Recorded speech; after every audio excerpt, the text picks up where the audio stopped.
I never failed. And the truth is, I haven't failed. What is true is I have often produced a result that I didn't want or didn't intend. That happens a lot. I just don't like the term. Failure is an emotional term for me that I have a hard time disassociating with me personally. I often invite people to look at languaging that they use and suggest changing our languaging that works better for me. And failure as a term doesn't work for me. I just produce a result that didn't happen. Welcome to the Seven Hats Podcast. My name is Yuval Selik, and I've been on the entrepreneurial roller coaster for over 20 years. I've experienced it all throughout my journey: the grind, burnout, failure, and ultimately, success. The turning point for me was realizing that building a successful company is meaningless if you neglect the other significant areas of your life. So today, I'm inviting you to join me on an adventure through those 7 areas, what I call the 7 hats. Every week, my guests and I will drop valuable insights and pearls of wisdom, helping, motivating, and inspiring you to get your 7 hats in order and deliver real impact with meaning. So let's get going.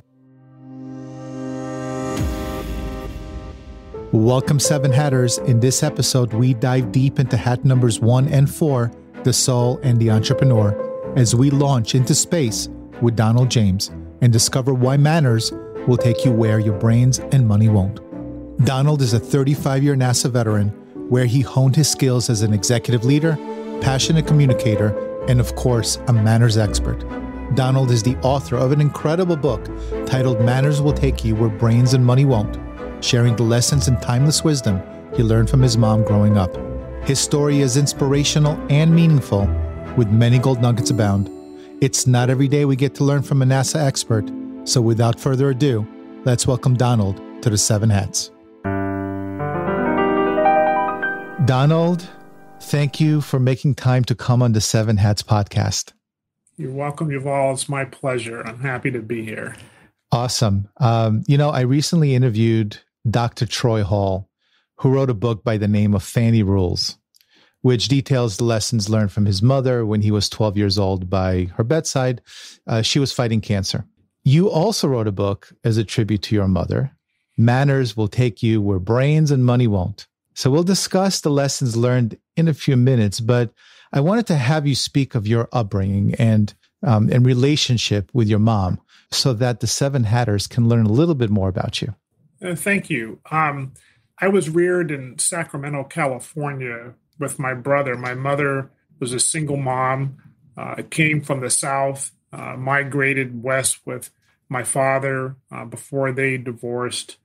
So I was reared, as my brother was, by a single Black woman. I'm African American, or Black as I prefer. And we grew up, I'm 64 now, so we grew up, came of age in the 60s and 70s, which was a bit of a trying time. My mother was a little fearful of my brother and me being out in the streets and doing things that could get us in trouble. She was very well aware of what can happen to young Black kids, if particularly ones that had big mouths like I did, and didn't take too kindly to people telling me what to do, kinds of things. So I'm a Californian, and I went to college in Southern California, in Los Angeles, and then my parents made it clear that if I wanted graduate school, I had to pay for it myself. So I spent a year hustling money, and then got lucky and got a fellowship, then went to school back in Washington, D.C., and that's when my NASA career started. Although, interestingly enough, I didn't start off wanting to work at NASA. It kind of showed up, and that journey is one I chronicle in the book and happy to talk about. So your dream was not to become an astronaut when you were a young kid? No, my dream was to be a pilot and to work on the supersonic transport, because when I was a young kid, this idea of building planes faster than the speed of sound was becoming present, and I was just enthralled by that, and I thought I wanted to be a pilot. So did my brother. We both wanted to be. We lived near an airport, Sacramento. Here's what I learned, and I talk about this in the book that I wrote, is that I just went through the process of what I thought I needed to do to learn to be a pilot at the time. Mostly it was through the military. What does that mean? Well, at the university I attended, You can go into the ROTC, or Reserve Officer Training Corps. I didn't know much about it. I was told that was an option. And what I found out is that I didn't particularly like the military culture. I also found out, and didn't realize until much later, that I'm very much a process person versus an end goal person. And I mean by that is the various steps that I have to go through to get someplace. I have to continually be inspired and enjoy it, and the details and the day-to-day thing matters. My brother, on the other hand, who also ended up in the military, in the Marines, he didn't care about what you have to do. He was an end goal person. I want to be a pilot, and this is what I have to do to be a pilot. So if I have to eat snakes, so be it. Well, I don't do snakes.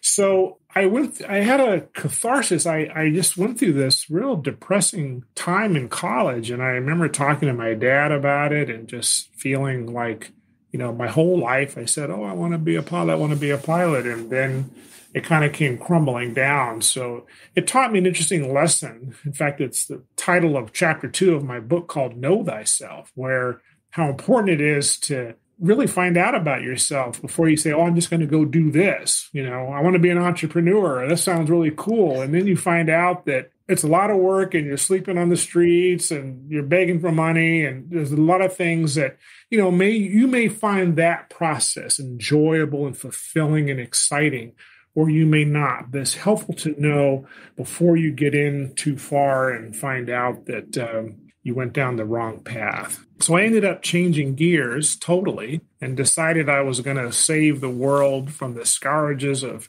poverty and destitution. And because I was privileged to live in third world countries growing up because of the work my dad did. And then I discovered that I wasn't really trained to do anything. I was getting a master's degree in economics. I didn't want to be an economist, so I needed a job. And that really started me on the path to eventually led to NASA. And my dad had to talk me into accepting the job. I think he was ready for me to get out of the house because I was living with him. Here I'm in graduate school, and I'm living with him and his family. And so he said, just do it for 2 or 3 years and get some experience, and then you can leverage that experience to what you really want to do. And I said, all right. So I interviewed, and I did well. And I even told the interview, I said, I'm really looking to go save the world. I'm not sure about this NASA stuff, but thank you very much. I'll get back to you, which is often heard as code for he's not calling back, right? But they kept calling me, and eventually my dad said, son, this is an actual job. You might want to think about that. So I got the hint, and I said yes. And I was still only committed to working at NASA for about 3 to 4 years. And then my life completely changed again. Yeah. And that was January 1986 when we lost Space Shuttle Challenger. I was invited to be a part of what was going to come after Challenger. And that changed me totally. And I saw how much the nation came together, particularly around the teacher space. And I had the distinct honor of working with Krista McAuliffe, the teacher who was killed on Challenger. I worked with her backup astronaut. All astronauts have a backup, an understudy, if you will, in case somebody gets sick. And Barbara Morgan was that person. And I was assigned to work with Barbara and go around and talk to teachers and students, sort of kind of a therapy for the country, right? And that experience just opened my eyes and said, wow, if I can work for an agency that can have this kind of impact on people on this scale, then I'm in. And I was in, and I stayed in until I ran NASA education till the day I retired. So 35 years. 35 years. Wow. That's right. What were your roles in NASA? I did mostly public affairs and government relations. And I'm the relationship guy, right? So that's what I learned how to do. And then one day, like I think around late 1990s, my boss said, we need to have a succession plan for our guy who was running education at the NASA center where I work. This is in California. And so I said, okay, I'll do that. And, I taught school for a little while, but I wasn't a certified teacher, and I knew enough to be dangerous. My mother was a school teacher, so I guess I knew a little bit. So I got into that, and it was really about managing programs to support students and teachers and states that wanted to improve their quote STEM education activities. And I stayed in that until I rose up to the highest levels possible. And so I ran programs. I managed budgets. I managed people. I directed ideas. I had to defend our budgets to Congress. I had to answer to a lot of Congress people. I had to go to the White House sometimes and do things that you're asked to do there. There was a time period where I got to work in a program, our Orion spacecraft program at Johnson Space Center, as part of my senior development training. And that was a lot of fun. I have the honor of being the first person to write the first project plan for the Orion spacecraft. And at the time, I was completely terrified when they asked me to do that. I said, I haven't studied engineering since we used slide rules. I mean, I don't know if I can do this, And he said, oh, you don't have to worry about it. There'll be people that'll help you. All you got to do is put a bunch of sub-plans together and make it look nice and, make sure that, we're coherent. And so I did that, and I had an awful lot of help. I can't claim that I was a sole author, but I can claim that I was responsible for that. And I'm pretty proud of that. And so when Orion flies, well, one day eventually, I hope to be there to watch it go off. I'm sure the plan looks nothing like what I originally had, but that's what I did. And so I learned how to manage projects, and I learned how to, try to be a good leader. And that's where I found my happy place. So the educator, was that more of the fulfilling role for you? Yes, it was, because it allowed me to help inspire students. I'll tell you the story when someone says what's like one of my favorite experiences out of NASA, and this is top 3. I gave a talk once at UC Berkeley with some other colleagues, and it was in front of undergrad and graduate students about NASA programs and things of that nature. And it was probably about 80 to 100 people in the audience. And after the talk, a young woman came up to me, and she said, hello, Mr. James. My name is Monica Sanchez, and I know you don't remember me, but you came to my 7th grade class, and you talked about NASA, and I was so inspired. I decided I want to be an engineer. And she was in graduate school getting 2 engineering advanced degrees. Wow. And Yuval, I want to tell you, on the spot right there, I was fighting the tears.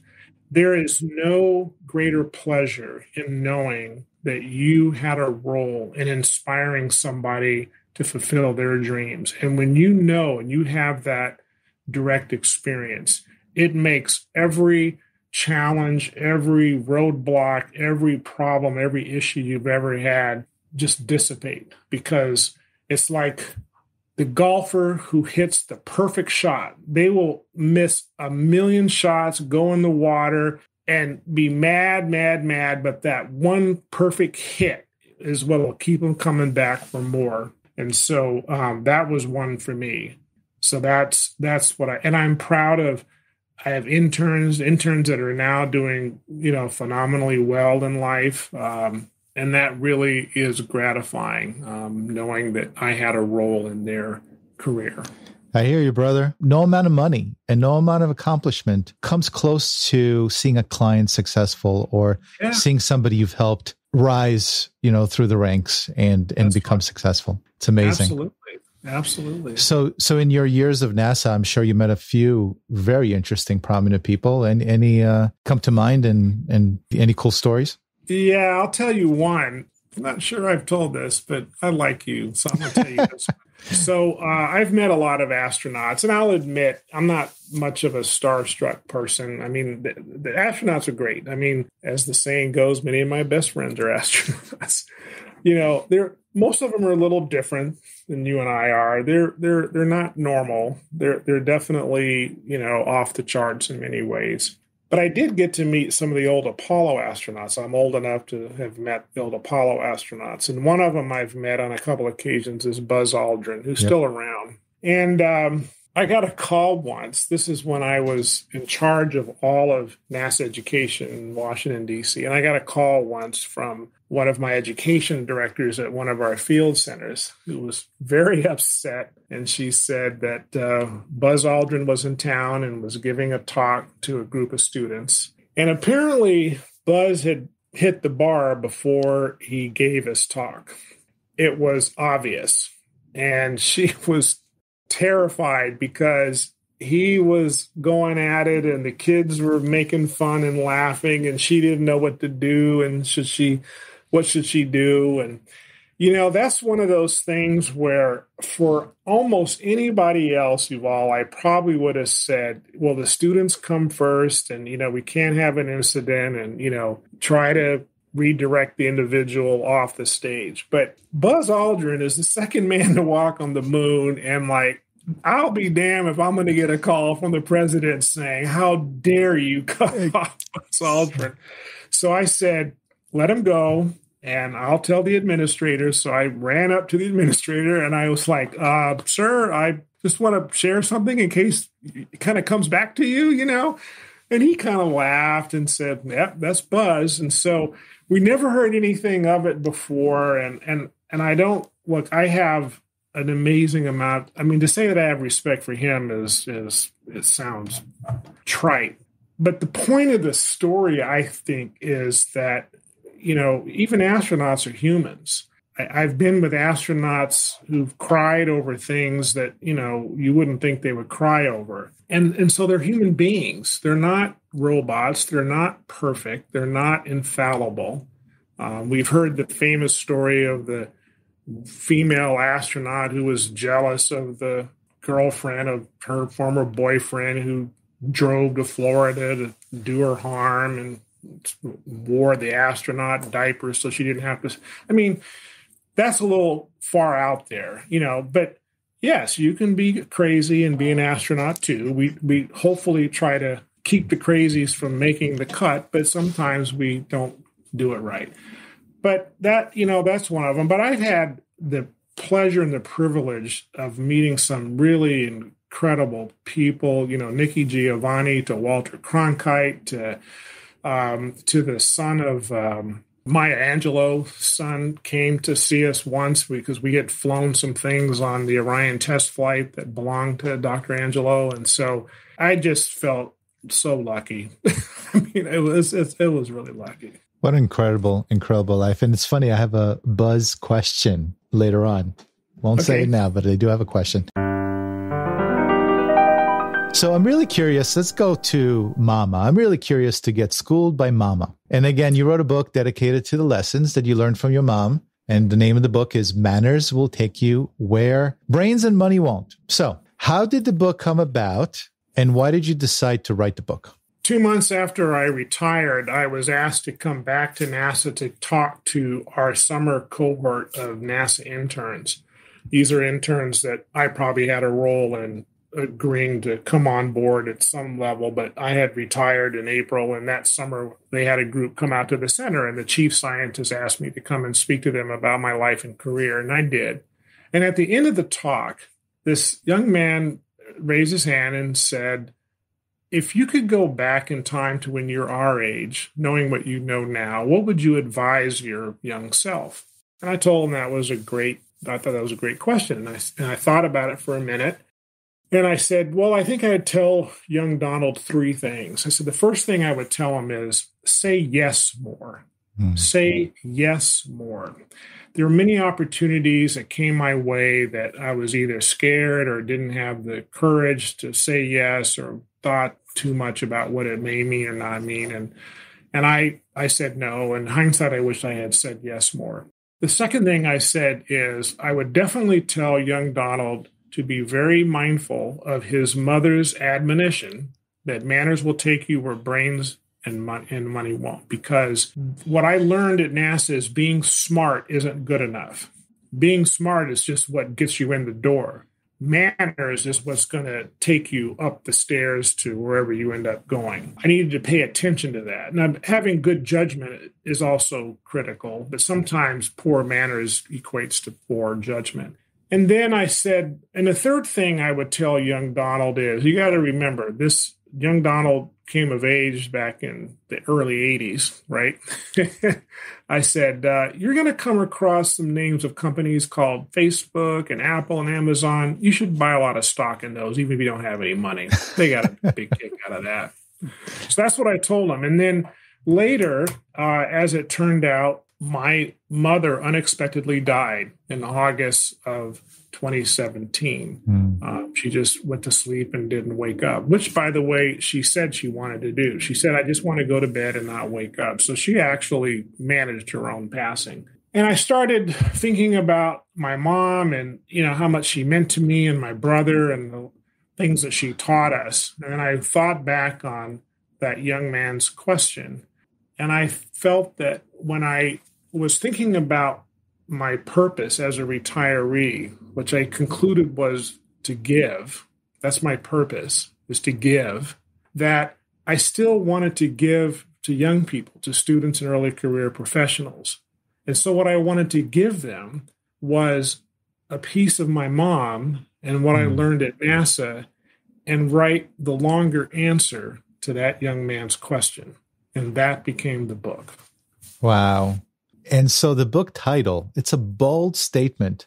Did it just come out when you were speaking? That's what she told us. I remember her saying that. She said, there are smart people who are incarcerated.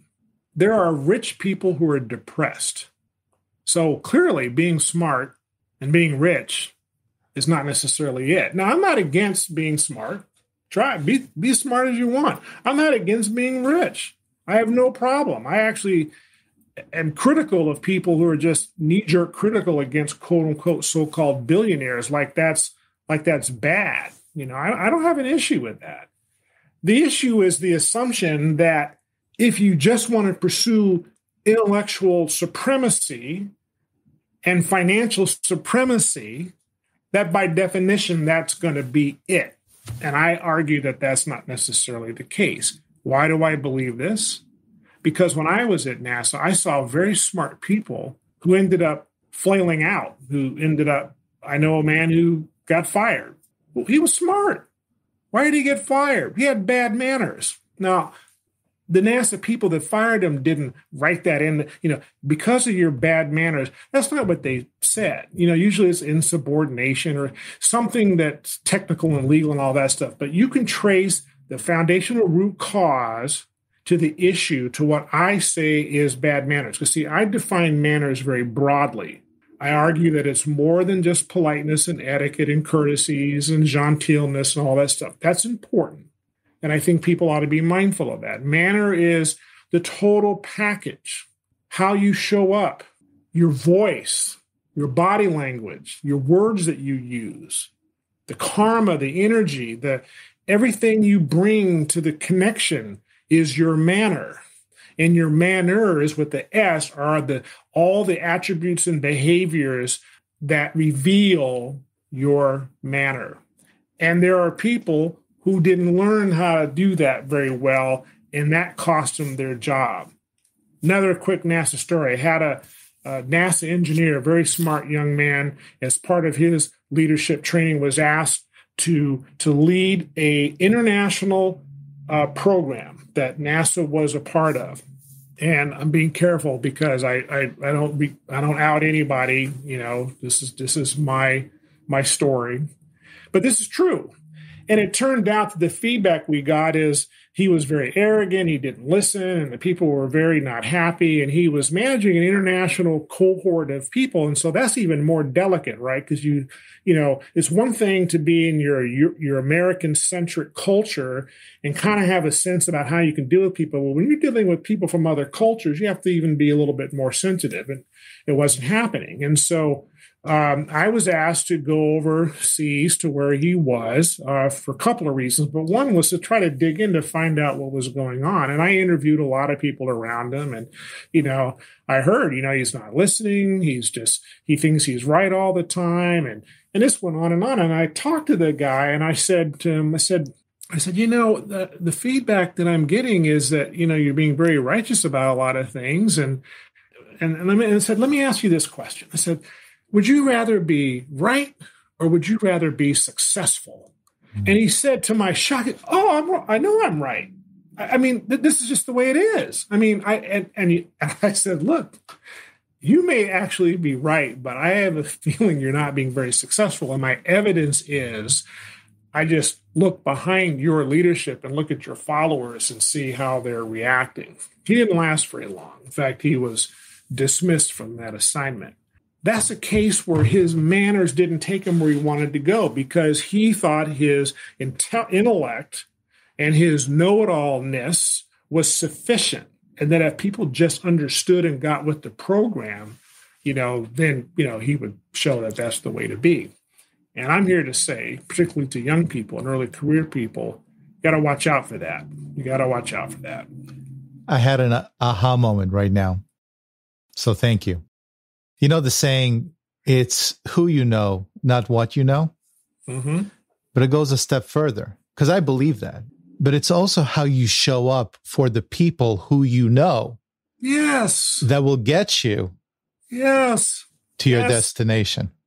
Chapter 4, you just went into my head and pulled it out of me. It's called, Am I Being Interviewed? Yeah. And the thing that I say to folks is, be careful of the interview you didn't know you were having. Yep. And you're always having an interview. You're always interviewing. Even to yourself.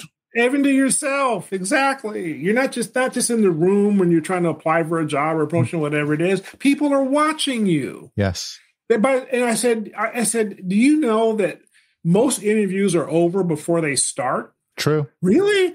Yes. Sometimes you get in an interview, they already made up their mind if they want you or not, or maybe, or they got somebody else in mind. They're just going through the formalities. I mean, I'm guilty of it too. I've been on the other side of that. And I know damn well when somebody came into the interview, I wasn't going to hire her. People say... And why is that the case? I apologize for interrupting, but the case is because I've already interviewed her, even though it wasn't formal. That's the point. So I like how you said that. It's how you show up to the people that you know. That is so critical. Man, spot on. The thing is, we all want to pretend that humans shouldn't judge. We all judge. We do. We all judge. And you know what? If you're going to come in looking a certain way, we're going to judge you. That's right. Everything from, and I hate to say this, but everything from what you wear and how you present yourself. I mean, that's just the case. You look at a sky, you're like, it's blue. That's a judgment. Yeah. We all judge. It's in our nature. So show up in the way that you would want to be seen. I think that's the goal. So, Mom's cardinal rules. How did you incorporate those lessons in your career? When Dennis is my brother, co-author, when we had to clean out Mom's house after she died, we found a box that we hadn't seen before. And Mom was always good about showing us all the papers and everything. In fact, it became almost like a joke. Every time we'd visit our mom, she'd pull out her finance box and said, now here's where the bank account information is. And so she was preparing for this day. But this particular box, it wasn't a shock, but we don't remember seeing it. And inside the box had a lot of sayings and aphorisms. And on the top, it said Muriel's 8 cardinal rules of life. And I said, Dennis, have you ever seen this before? I mean, I remember hearing some of these things, but I'd never seen it written down. So I kept those. In fact, at her memorial service, I printed out them and had them on the table. And boy, people were collecting them and trading them like, I want Mama's rule number 2. You got number 4? You have another number 5? I know somebody that needs that. And so it became like this fun thing. And so when I started thinking about the book, I knew I wanted to use the rules to incorporate into the book. And so that's where they came from. I found them. And how did you incorporate them into, give me some examples of how you incorporated some through your time at NASA? Well, let's take an example of, one of the favorite ones is not knowing people's history or story. I don't have them in front of me, so forgive me for not quote. I should have them memorized, but it has something to do with you don't know their history or their past. You don't know what their story is. Mm-hmm. And I can't tell you how many times that has helped me avoid a potentially embarrassing thing, because somebody may show up to me. Let's say that they're caustic, or there's something about their mood or their manner that just rubs me the wrong way. I don't know, whatever it is. And then I react to that, and I'm judgmental about their judgment or whatever it is. And we get into this sort of ego spiral that's usually spirals downward. And so then, later on, I find out through a colleague, that kid died and, their husband left them, and she didn't have any money and has had to scrape and crawl her way back. And there's something about knowing a person's history like that puts things in different perspective. So the reason that that's helpful is that if you can proactively assume that there's probably more to a story of a person's story than notwithstanding that, trying to withhold judgment anyway is probably a good skill to have, then it really keeps you from stepping into something that you're going to really regret later. The other one that helps, and particularly when you become a senior leader, because in leadership, the higher you go, the lonelier it is, right? You're it. When I got to my last job, it wasn't like they gave me a NASA manual and says, here's how you be an associate administrator for education. I walked in and says, oh, what are my requirements? And they're like, go do good, for the country. That's your job, right? Okay. So it's kind of lonely up there. So you cannot, the rule about what other people think of you is none of your business really helps, because if you're obsessed with, well, God, I wonder what the boss thinks of me. I wonder what the chief scientist thinks of you're going to kill yourself. You have to let it go. The fact is, it really isn't any of your business. It's their business what they think about you. But your business is what you think about yourself and what your commitment is to your work. So it took me a long time to really absorb that, because I'm a very sensitive person.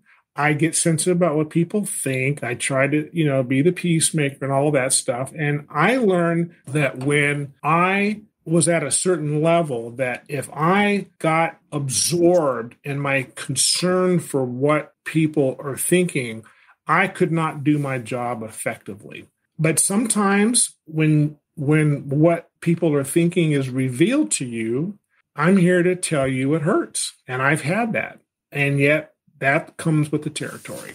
So it's helped me in many ways. The last rule, which is don't cry because it's over, smile because it's happened. I literally said that out loud on my last day of work, March 31st, 2017. I remembered that rule. And I smiled and I said, that was a great ride. Yeah, it's part of the journey. And we all look to that destination, but there is no destination. It's just a beginning of another part of your journey. Yeah. Keeps you alive, right? Learn new things and next chapter, so yeah. Absolutely. So you mentioned, you briefly touched upon this, but let's get an actual definition. So what does manners mean to you? Manners is the total way in which you show up in the world to other people, and it's governed by behaviors, which includes physical behaviors, verbal behaviors, both the words and the voice, the tone. It's the energy of where you're coming from in the moment. Let me give you an example of what that means, because what I mean is, I'm sure you've been in the presence of somebody where no words have been exchanged, but you said, man, that person seems like an angry cat, right? Like, I don't know what his trip is, but he's like angry about something. Well, there's probably a lot of little micro cues. There's a lot of research that's been done on micro movements in the body, which reveal things about you. Sometimes you can guess wrong. Joe Navarro, who's a famous FBI body language expert, talks about this in his book, that you got to be careful about what you conclude, because sometimes you got to triangulate your information, but sometimes you can just sense it about people. And I developed that. In fact, that's pro tip number one for anybody learning how to be successful in an organization, is really sharpen your intuitive skills about people. I can walk into a meeting and I can tell within a nanosecond whether it's going to be a good day or not, whether people got issues, whether there's something going on. Because if you're clueless about that, you're going to have a problem. So manner is about all of that. It's not just writing handwritten thank you notes because you were gifted. I mean, I do that, but you can also write a handwritten thank you note that doesn't land well because it was robotic. It was just a box you have to check, and the reader can sense that, like, and I get this a lot from high school students who graduate from high school, and we send them a gift, and then I get a note that looks like it was dictated by their parents, or it wasn't. I didn't feel any love in the note or anything personal, and I get it. They probably got to write 100 of these things, and they probably didn't want to do it in the first place, right? It's not just the act of things; it's kind of where you're coming from. So it's really the totality of all of that, and I've never felt comfortable that I had the best soundbite or the best definition, but it's very inclusive. I'll tell you, it also includes things that you don't really have a lot of control over in terms of who you are, but who you are will dictate your actions and reactions. Example, if you're the only woman that walks into a board meeting and you are completely clueless about that fact, that could be a problem, because somewhere in that board meeting, there's going to be some guy that's going to say something stupid or sexist, and it's going to catch you off guard, and you're going to react in a certain way. And then you're going to get a reaction to the reaction like, oh, she must be sensitive. I know that as a Black man, when I walk into any experience, I am not unaware of the fact that I'm an African-American person, because I know that people often will see me as Black first before they see me as Donald Gregory James, who is 6'4" and, loves football and, sensitive and cries sometimes and whatever it is. They don't know all of that, but they do know that I'm Black, right? And I know that sometimes, because this happened to me in my experience, and I will tell young Black men this, you will have this experience that people will say something, they may mean well, but it's going to land differently. I had a young woman in an interview for an internship once. I write this in the book, and somewhere during the interview, she said, well, my boyfriend is Black. And, she had to mention that her boyfriend was Black. And I'm looking at her like, I don't care. What does that have to do with whether or not you're going to be good in this job or not? I mean, it's not relevant. But I know what she was doing. She was trying to figure out, where can I find common ground with this interviewer? And what I see is a Black man. So if I tell him that my boyfriend's Black, maybe he'll think that I'm good with Black people, so therefore things are great. The problem is that usually is a big failure. Yeah. It's okay to establish rapport and common ground, but doing it on race, it's like me saying, oh, my best friends have, gray beard, Jamal. And, you're like, so what? So what? Anyway, so manners is a hard one to define. I try it in the book, and it's a lot of introspection. It's asking people in your networks to support you in that area, to look at that manner. Like when people would tell me, Donald, did you know in that meeting that you cut off that woman 3 times? Even though you had something to say, you didn't let her finish. And I noticed you didn't really do that with some of the other guys. No, I didn't know that. Wow. I was completely clueless that I did that. That was the manner. That somebody was showing me how my manners were in a way that I can then self-correct, because that's not my intention. It doesn't matter. Yeah, that doesn't matter. It's a fact. Absolutely. And everything you said is spot on. So your mom is looking down at you now. Do you feel that you honored her with the book? I do. And it's an ongoing process. And I think about her all the time. I go visit her at her gravesite, and I tell her what's happening. She struggled a lot, and it was challenging for her in many ways.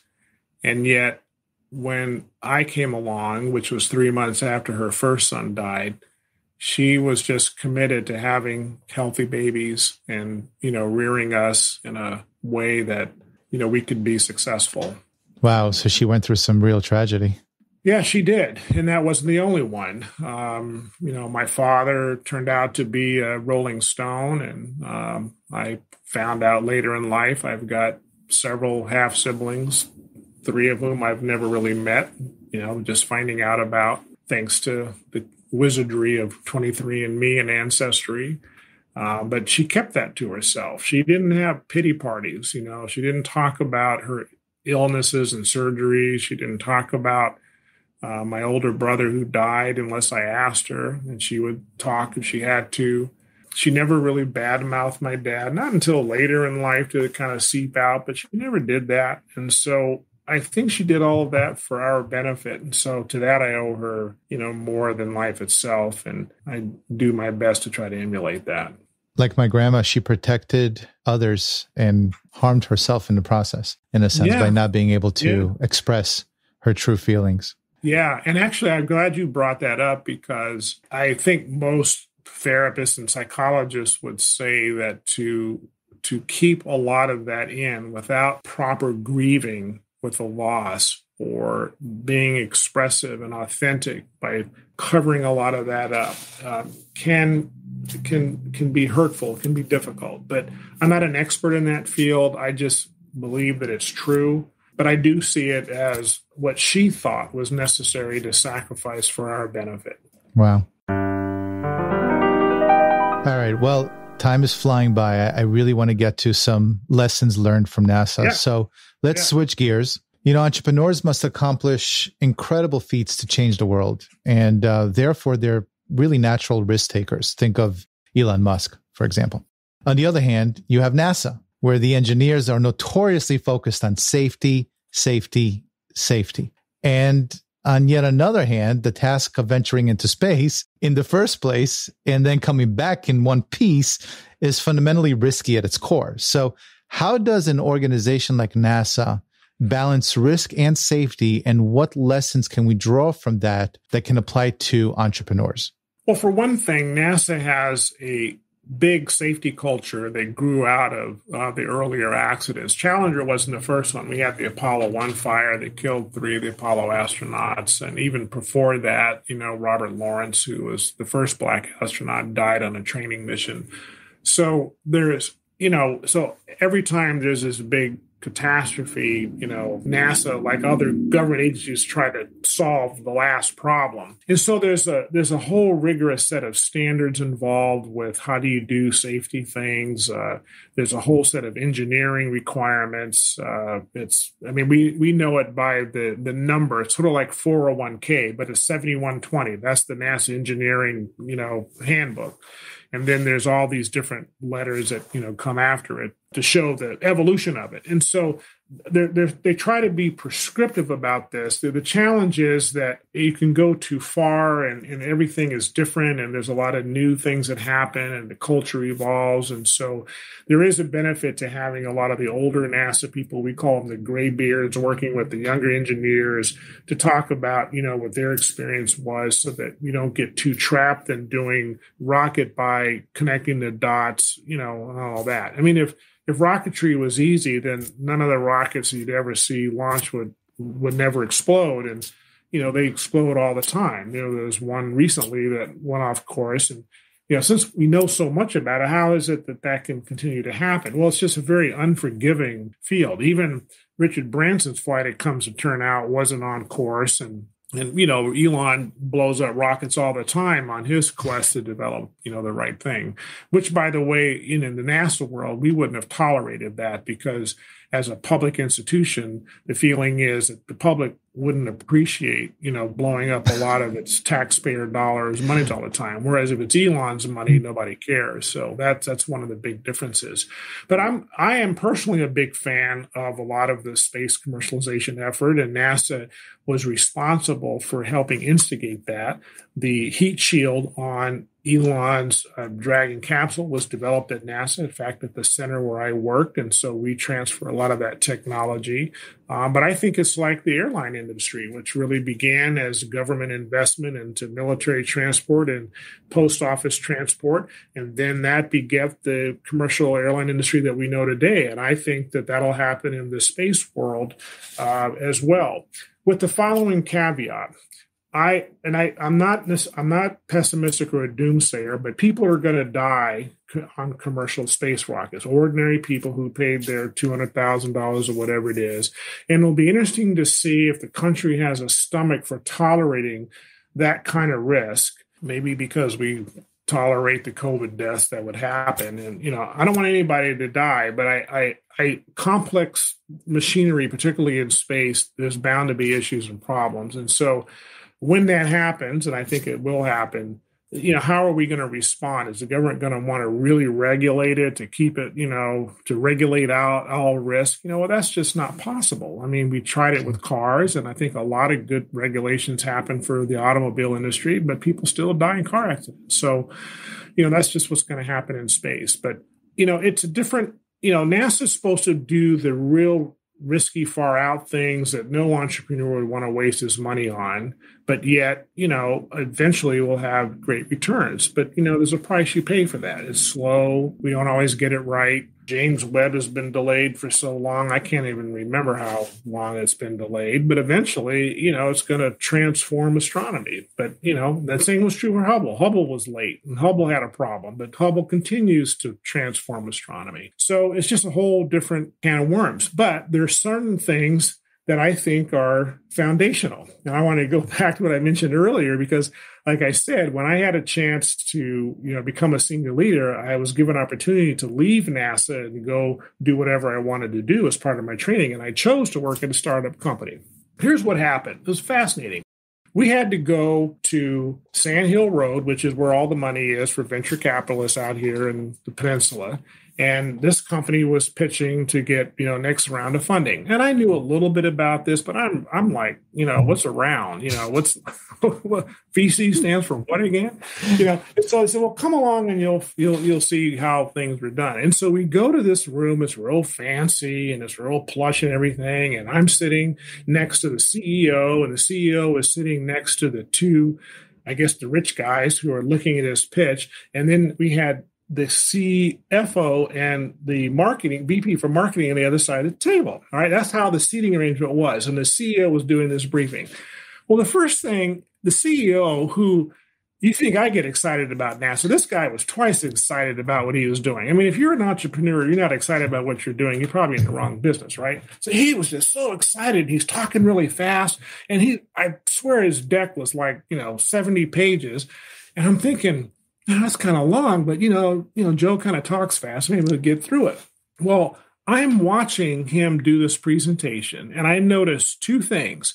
Out of my peripheral vision, I can see the VCs looking at this who wanted to ask a question or to check on something, but Joe was so excited and talking so fast, he wasn't watching that, and he didn't stop to check in. And I thought, I don't know about that.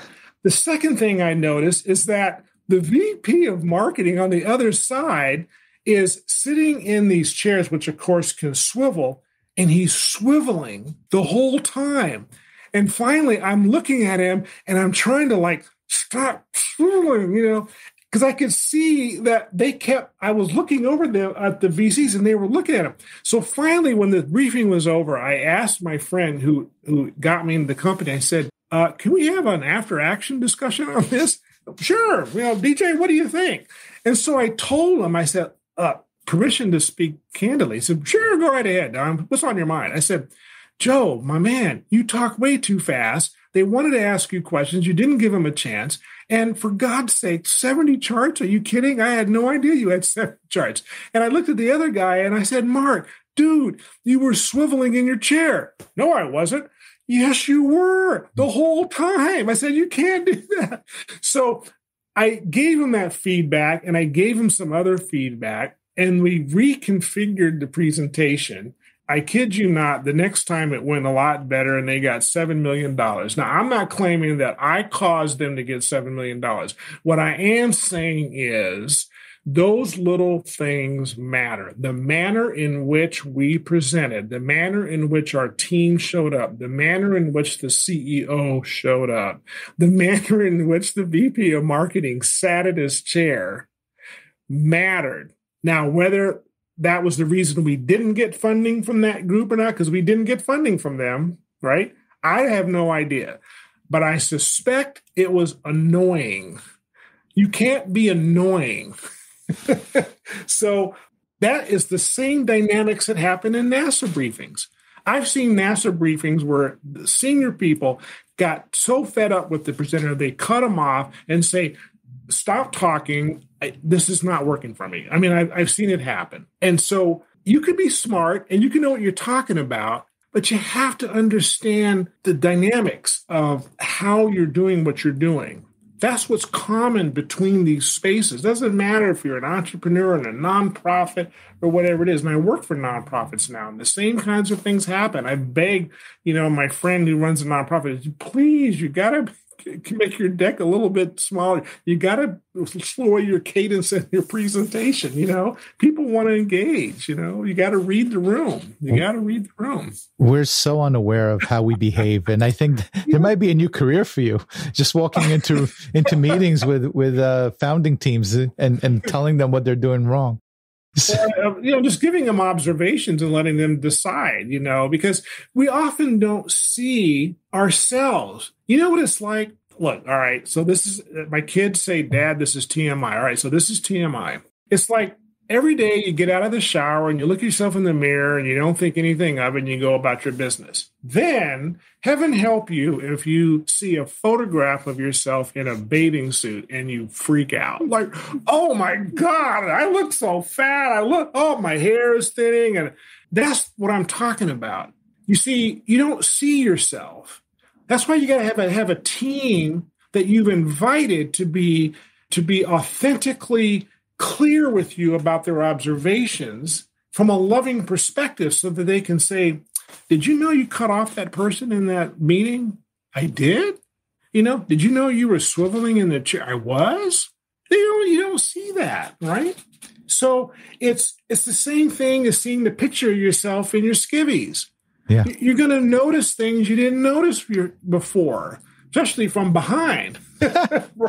Well, that's the beauty of my co-founder and I. We're always truly honest. There was a meeting recently, and poor guy just hasn't slept for a week, just been so busy. And in the meeting, I start seeing him doze off. So I'm speaking and we're on Zoom, and all of a sudden his head just drops. And he's sleeping in the middle of the meeting. And I'm like, and at the end of the meeting, I'm like, Chris, you just fell asleep. And he's like, oh yeah. So, it's like, it's just being honest, and it's all about trust, right? With the people that you work with.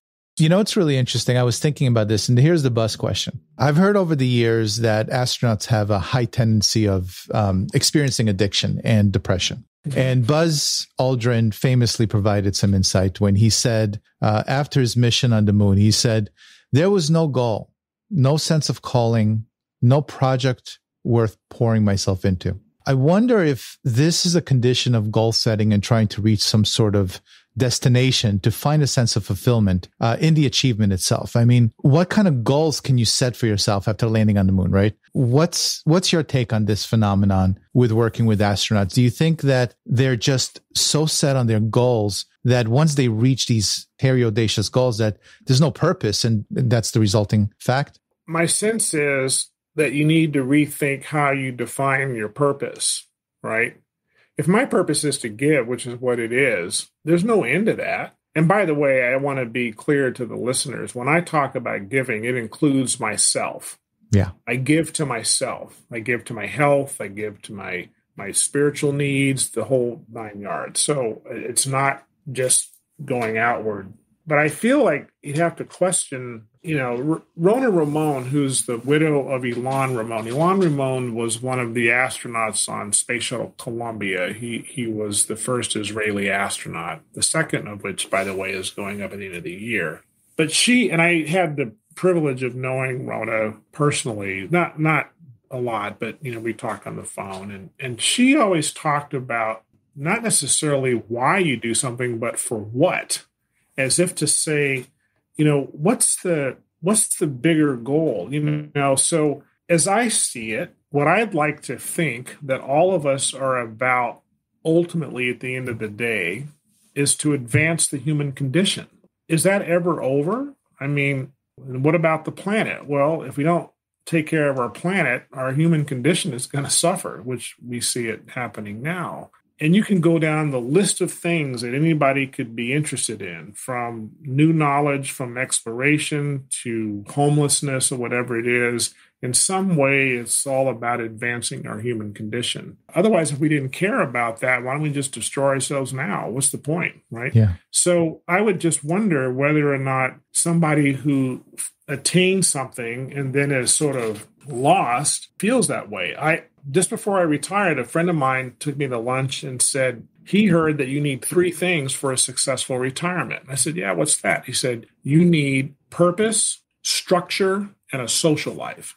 And I took that to heart, and I think he was spot on. It turns out that when I'm no longer in a structured environment, I really needed to work on my structure. Fortunately, my wife manages events for a profession, so I don't have to worry about my social life. She's got that handled. I just outsourced that to her. And purpose, I had to work on a little bit. What I had, Val, was things I wanted to do, right? I wanted to clear my garage out. I wanted to work on the backyard. I had these goals, right? I wanted to go to the moon, But the point is, for what? For what do I do all these things? Is my life really going to be a series of objectives that I just met? So I had to really rethink about what makes my heart sing? What makes me happy? And I go back to Monica Sanchez, who was inspired by the fact that I showed up at her classroom and talked NASA stuff. And I said, that's what makes my heart sing. So I wanted to devote to giving, particularly to young people. That's why I talk to schools and give talks, and that's why I wrote the book. And any kid that calls me up and says, hey, can I talk to you about something? The answer is yes before they finish the question. So that's what until we run out of young people, that's what I want to do, because that's how I learn. That's how I grow. I don't have look, I'll be clear, I don't know everything. I'm a work in progress, and I'm still learning, particularly from my own kids who teach me every day about things that, oh, Dad, that is so not cool. Do not do that. No, you will not be on TikTok.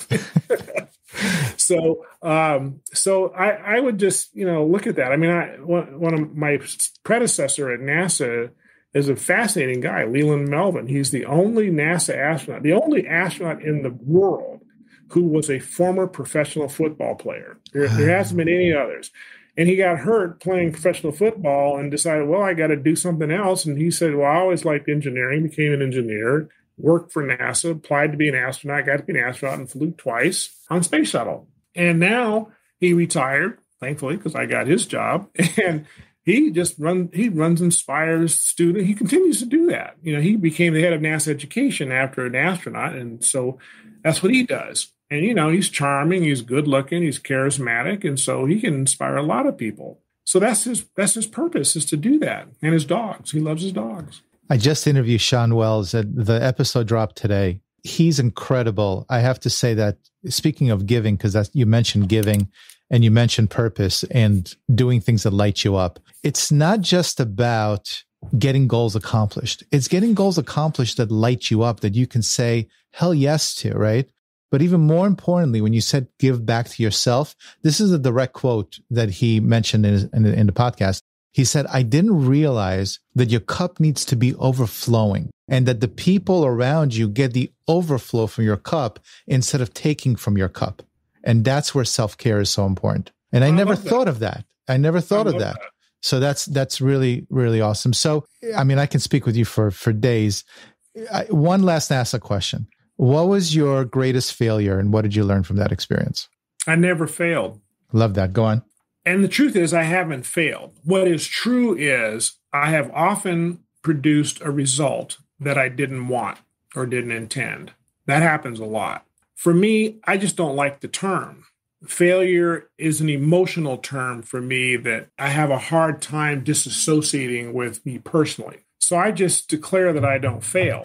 What I declare is I have intentions and I get results. And many times the results I get aren't what I intended. That's what actually happened. Yep. And that's actually what really happened. I asked Susie to go to the 7th grade dance, and she laughed and said, no, I didn't fail. I just didn't get the result that I wanted. She didn't go with me. End of story. So I don't mean to be funny about this, but I often invite people to look at languaging that they use and suggest changing our languaging that works better for me. And failure as a term doesn't work for me. I just produce a result that didn't happen. And I say, well, I use this quote. It's from the remake of True Grit. Jeff Bridges is in there. He plays Rooster Cogburn, and there's this big gunfight, right? He's having and everything, and all his guys get killed and doesn't work out. And he looks around and he goes, well, that didn't pan out. And I just love that phrase. It's like, it didn't pan out. She said no. I didn't get the promotion. I didn't get, the raise I asked for. You didn't fail. You just didn't get the result you wanted. Yeah. So I don't fail. Yeah. And I think that's interesting because I always look at outcomes as neutral. It's the definition that you put on it that makes it so. And failure. It's just a result. Absolutely. Yeah. And failure. Sorry. I say some results really aren't great, right?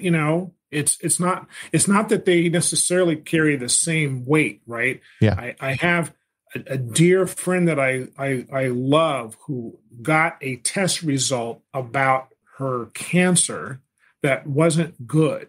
That's not the same thing as Susie saying no to me for the 7th grade dance. I want to be crystal clear about that. But I don't attach emotional weight to the results that I produce just from a work standpoint to the point where, I label it, failure just because it doesn't work for me. Fun fact, I'm just going to throw this in because speaking of failure, a lot of people heard of the famous phrase at NASA, failure is not an option. They know it's attributed to Eugene Kranz, who was the flight director during Apollo 13. Fun fact, he did not actually say that. That actually was a phrase that was invented by a journalist when the journalist asked Eugene if that's kind of what he meant when he was dancing around about, his intention to save the spaceship.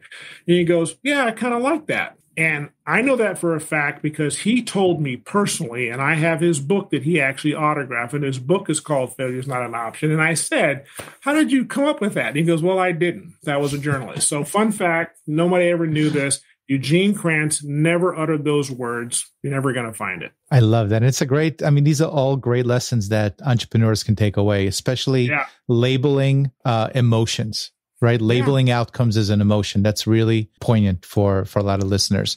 So I'd like to close out my interviews with the following question. Who did you have to stop being and who did you need to become to manifest all this success in your life? I love that question. I had to stop being the character in my head that I thought I was. And I had to become Donald James as evidenced by my voice and my presence. Love that. I had to stop being the character. In my book, I talk about the committee that's in our head. And I had a very active committee. And it had this vision, this is who you are. And I had to let that go. I had to find my voice. In fact, that's often the counsel I offer to young people as they're growing. I said, you need to find your voice. And when you find your voice, it doesn't matter what people think. It doesn't matter how they react. It's your truth. It doesn't mean you shouldn't be open to reconsideration or looking at it from your team, but it's your voice. When I got there, which was later in my career, then I felt I had come home. Speaking of finding your voice, how could the Seven Hatters find you? DonaldGregoryJames.com is my website, DonaldGregoryJames.com. And in there's a place to submit a query for just if you want to reach out and chat or whatever. I'm also on LinkedIn and Facebook, and I like emails. People can email me, and it's very easy to remember. It's the first part of the title of the book, mannerswilltakeyou@gmail.com. mannerswilltakeyou@gmail.com. And the book is sold everywhere? The book is sold everywhere. Amazon, Barnes & Nobles, ISBN. And I'll tell you another secret because I really like you. In 2 weeks, I'm going to record for audio version of the book. I got a contract with a company out of Connecticut to do that, and I auditioned, and they said, "Okay, you can do the voice work." And so an audio version of the book will be out hopefully by January, but right now it's paperback and ebook. Well, you're a fascinating, lovely individual. I am honored to have met you and had the chance of conversing with you for a little bit. Thank you again for imparting your wisdom to the Seven Hatters out there on the Seven Hats podcast. You're welcome. And I welcome the connection. And yes, let's stay connected. This is great. I hope you enjoyed my conversation with Donald. Let's end today with the segment of the show that I refer to as, What Can We Hang Our Hat On? And here's my takeaway. How you show up matters. And Donald explains. Your body language, the words you use, the karma and energy you put forth is your manner, while manners, with an S, are all the attributes and behaviors that reveal your manner. There is an irrefutable natural law, and that is humans judge. I don't care if you're young or old, a kid from the hood or a monk meditating up on a mountain. We all judge to some extent. And that's why manners matter beyond intellect, societal placement, wealth, or success. And as Donald states, some people don't learn their manners very well, which cost them dearly in life. Their manners don't take them where they want to go. I hope that Donald's journey and wisdom from his mom and his time at NASA inspired you to look within and reflect on your manners and how you show up for the people in your life. I want to thank Donald once again for joining us so that we can all benefit from his wisdom. And until next time, if you found this episode helpful, please hit that subscribe button and tell other entrepreneurs out there what value you received from it so that we can attract even more high-quality people into our Seven Hats community. So for now, I will bid you farewell and success on your journey. And until next time, my name is Yuval Selik, and I tip my hat to you.